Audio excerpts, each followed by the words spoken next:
Have you ever thought about who makes the food in your grocery cart? I used to grab whatever was cheap. Aldi, Kroger, Walmart, you name it, those are my go-tos. But lately I've been asking myself where all this convenience is coming from. Today we're diving into how prison labor shows up in the food we eat and what that says about capitalism, race, and what we call justice in America. I'm Jeremiah Taylor. Welcome back to my podcast, The Taylor Show, where we talk about the lives, resilience, and stories of Black Americans. Today, specifically around those who were previously incarcerated and those who are currently incarcerated.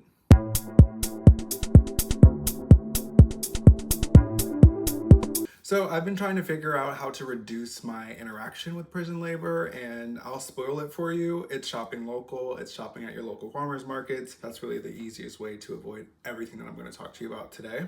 So I'm going to break this up into 3 segments. The first is how we got here. Super important just to take it way back to the 13th Amendment. The 13th Amendment was ratified on December 6, 1865, and basically it said slavery was banned except as a punishment for crime. So there's going to be a reoccurring theme throughout today's episode of them always trying to find a loophole. The gist from the new Jim Crow and the 13th movie on Netflix is that mass incarceration became the new form of social control. So ever since they banned slavery, they've always been trying to find a new way, a new secretive backdoor way, and maybe not even so secret anymore, of just trying to control Black people. I think that movie did a really great job of painting a very clear picture of how it's always one thing after the next. So one, segregation. So that's just reinforcing that Black people were second tier citizens, of just saying you are not welcome in these same spaces. Usually the spaces that were for Black people were not as nice.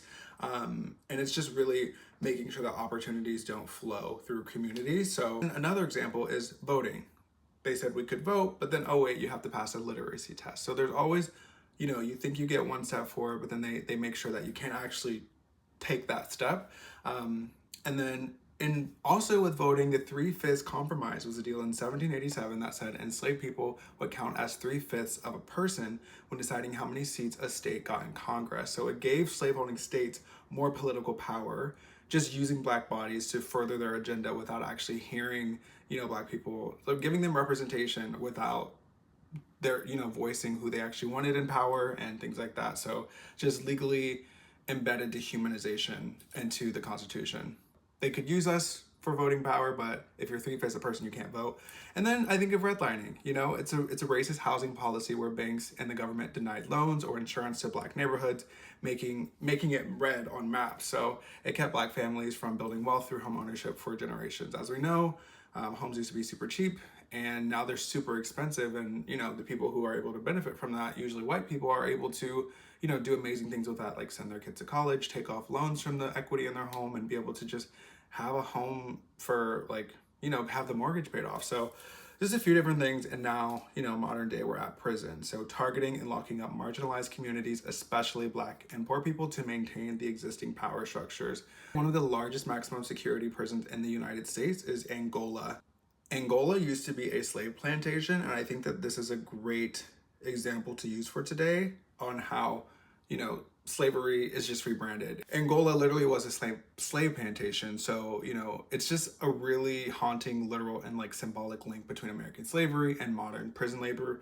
It's the same men working the same land under the same sun for pennies. Angola is massive. It's over 18,000 square feet. It is literally a city. It's Angola, Louisiana. It's bigger than Manhattan. It's massive. It's just it's so unnecessary. And I think the most twisted thing about it is that it's called Angola. It's literally it's literally a country in Africa where they had taken slaves from during the Atlantic slave trade. So it's just gross. The whole thing is gross. Workers there can earn as little as 2 cents per hour. So who's in charge of Angola? So Tim Hooper was appointed the warden of Angola Prison. He doesn't work there anymore because he's been doing some shady things. So just to kind of give you a background into his character, in November 2023, U.S. District Judge Shelley D. Dick ruled that the medical care at Angola was so deficient that it amounted to cruel and unusual punishment and violation of the 8th Amendment. So literally the care for these prisoners when they would get hurt or injured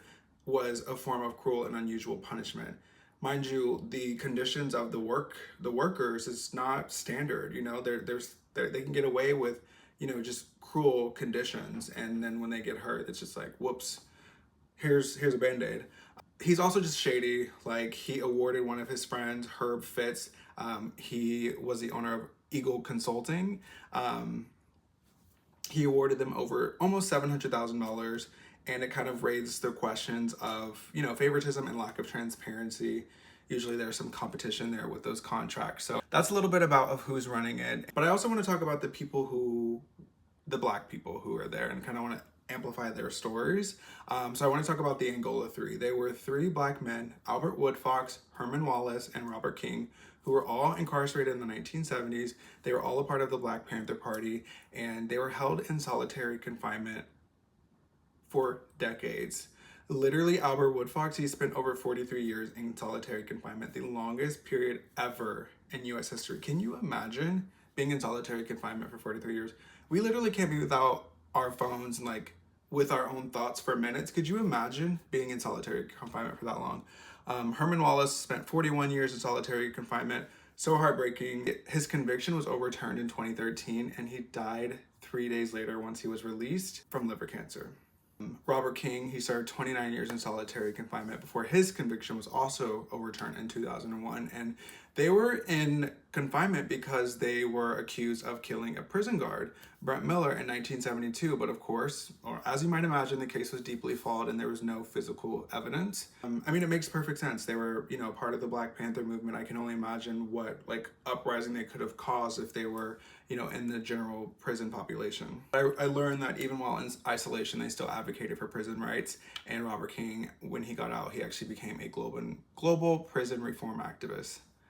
Okay, so far we've talked about how it started, taking it way back to the 13th Amendment, and the direct link from slavery to prison labor now, and highlighting Angola Prison as a great example for how things have not really changed. It's just been rebranded, and the endless loopholes that they continue to create. So now let's go to the actual link from prison labor to the grocery industry. So we're gonna think of brands like Gold Medal Flour, Frosted Flakes, Rice and Rice, Coca-Cola, Ballpark Hot Dogs. All of these products are tied to prison labor. So I think nowadays companies are just blatantly lying. For example, Whole Foods says that they don't allow prison labor. Just period. That was their statement.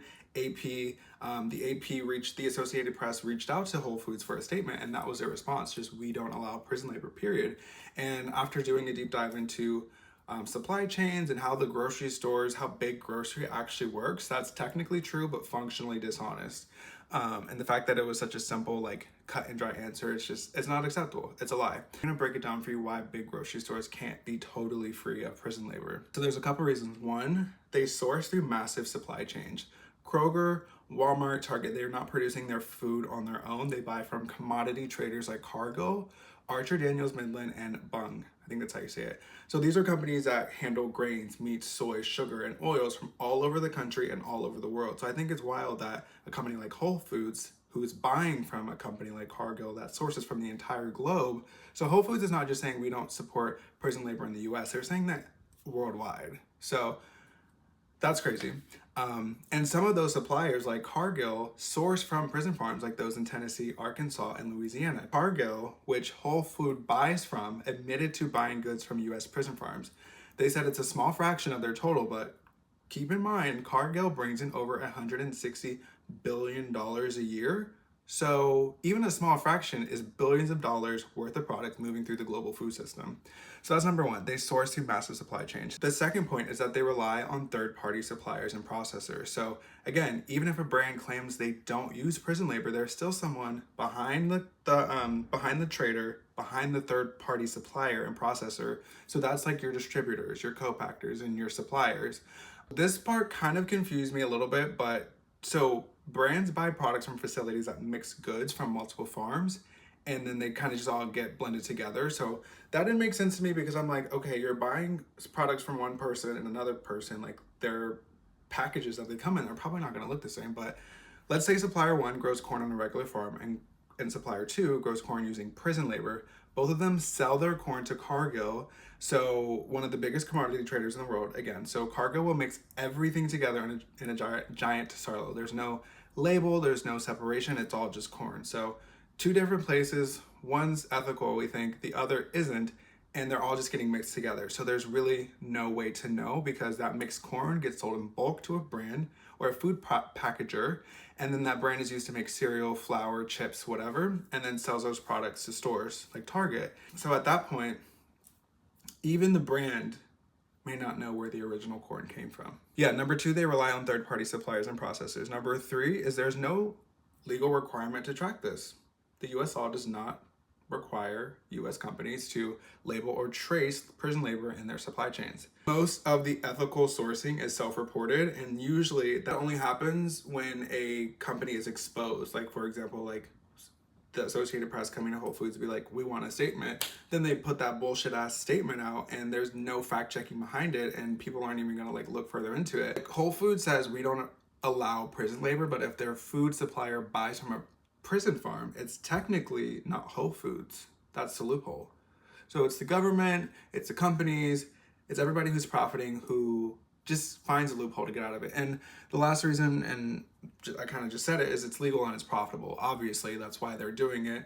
Thanks to the 13th Amendment, prison labor is 100% legal, and it's as long as it's tied to a criminal punishment. Not only is it profitable and not only is it legal, some companies get a tax break for using prison labor. It's a program like the Work Opportunity Tax Credit. So again, just to catch us up, we went through the 13th Amendment, how the slavery is not really gone, it's just been rebranded. We've talked about one of the worst prisons in the country, and then we've talked about how the link between prison labor and the grocery stores and their suppliers, and how it's so convoluted, there's really no way to separate the two. It's just woven into our society. So again, really the only way to avoid prison labor is to shop locally, shop at your local farmers markets, and actually know who's picking and buying and doing all the farmy stuff for your food.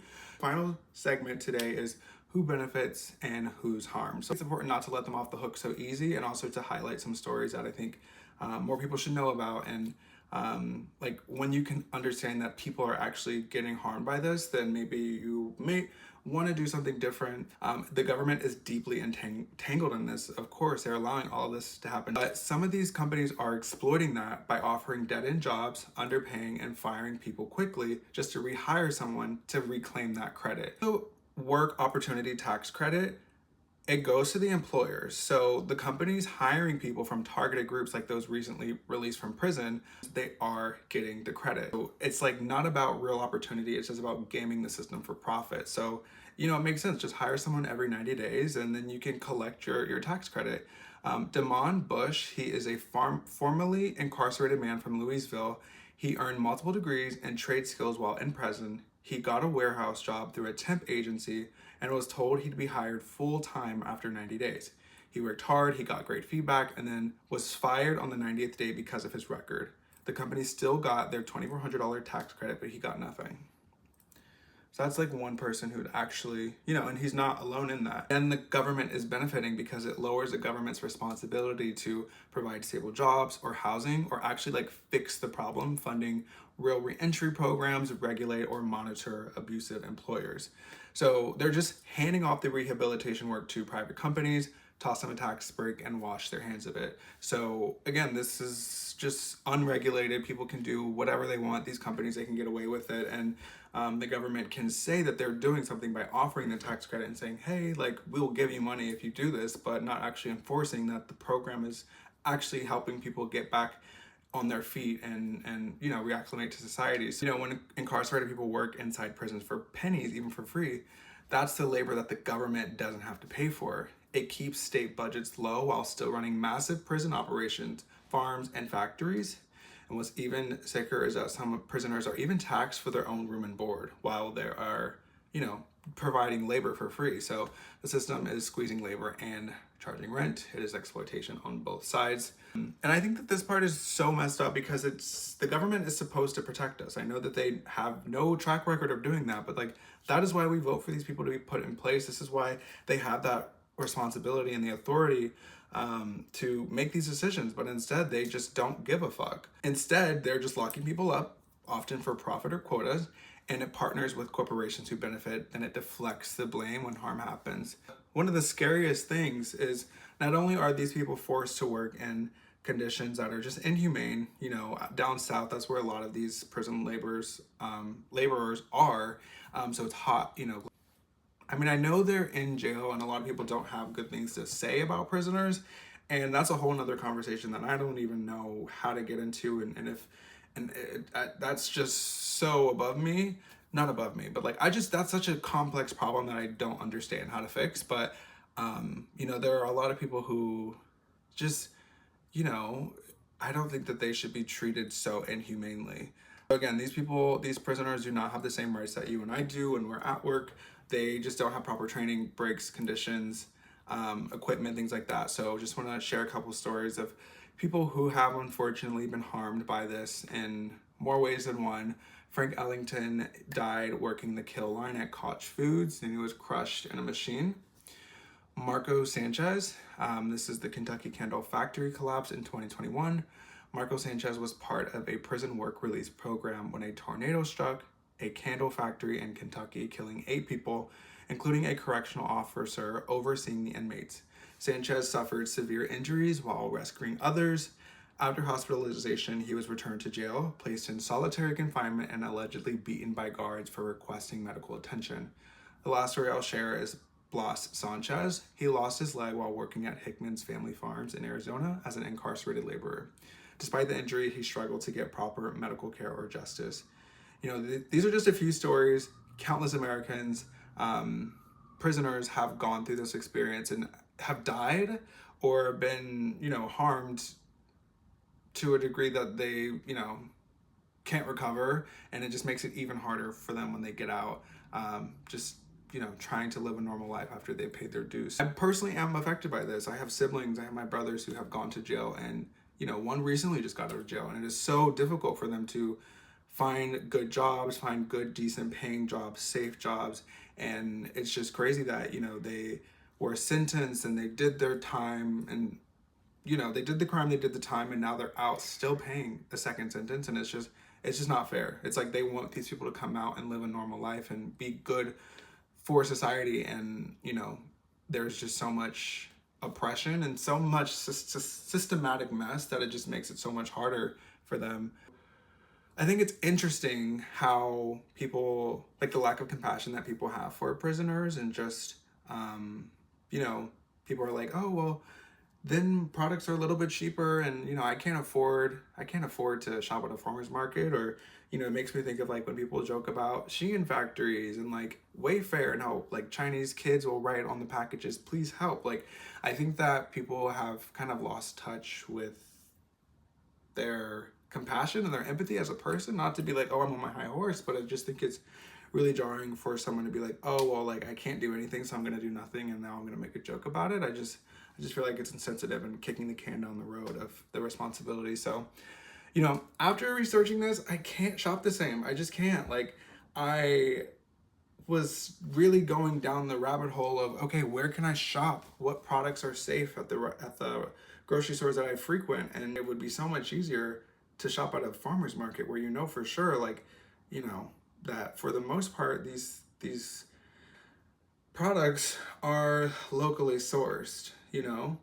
And now I know there are some bad eggs out there that will buy from a grocery store and sell at the farmer's market, but you know, be part of your community, go there and shop there and get to know these people. And you can, like, you know, you coming to a farmer's market every weekend and looking at the person who you buy your eggs from, like, that is going to make them so much happier, and it's going to bring you so much joy being connected to your community and like actually investing in your community, as opposed to going to a Kroger or an Aldi or something like that. And again, I know that it is very much a privilege take to be able to do that, but for those who can, I think it's important, and for those who can't, I think it's still important to understand the way things are set up, you know? So you know, I've mapped out every local farmer's market near me. I'm going to try eat more whole foods, eat more locally. You know, something that I think is interesting, and I'm just curious about, like, because we're all like so woke these days, these companies are trying to profit off of wokeness, you know, Black Lives Matter and gay rights and all that stuff. Like, you know, we label food for calories, carbs, sugar, sodium, but like, what if we labeled it for labor ethics? You know, again, I still know that people understand how things are made, and sometimes they're not ethically made. And they know that and continue to buy it. But I think that, you know, putting the veil over our eyes and not telling us the truth, I think that's what's fucked up about it. So, yeah, I think we should just like let people know what's going on behind the scenes so we can be more, you know, intentional with where our money's going. So that is all that I have today. The rich are only getting richer. And I think, you know, we used to say eat the rich and we used to be about it. And I think that we've been so bogged down by all the things that we have to do, and things are getting only, you know, things are only getting more expensive. And I think that that's their plan. Like, they want us to be more tired, work more hours, have less money to do things and be connected with the community, where we don't have these kind of conversations and we don't care because we can't. We literally, some of us cannot care about this because they have so much going on. So I think that, you know, the least that we can do is to inform ourselves and to try and make changes where we can. This is all very new for me, so I kind of went down this rabbit hole. Like literally this weekend, I was like, oh my gosh, I need to like change everything. And again, I'm at a position where like I'm going to start shopping locally, farmers market wise, and I've kind of mapped them out in all the cities that I frequent. Baltimore, Maryland, DC, Columbus, Ohio. So if you need suggestions, I'm more than happy to send them. And for all the things that I talked about today, I'm going to list all of my resources in it. So yeah, that is it for today. Thank you so much for watching this Taylor show today, and I will see you on the next one.